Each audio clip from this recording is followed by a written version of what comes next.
Sa mga kabay, ang init. Grabe.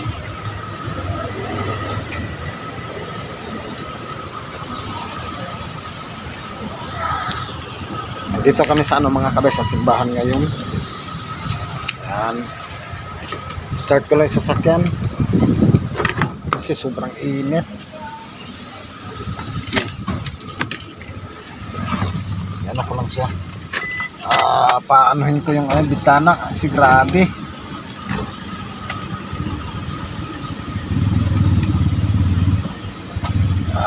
Nantay ko si sir. Grabe init. Yan, nandito tayo sa loob ng sasakyan. What's up sa lahat ng mga followers natin dyan. Kumusta sa inyong lahat? Okay, start ko na. Dito na si sir. Yan mga kabay, dumaan muna si sir dito sa simbahan bago sa papasok sa opisina. Yan, nagsimba muna si sir.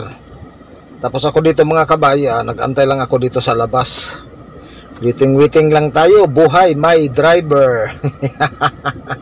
Yan, okay mga kabay, what's up niyo lahat. Kita-kits sa sunod natin ng mga video. Maraming salamat. Bye bye.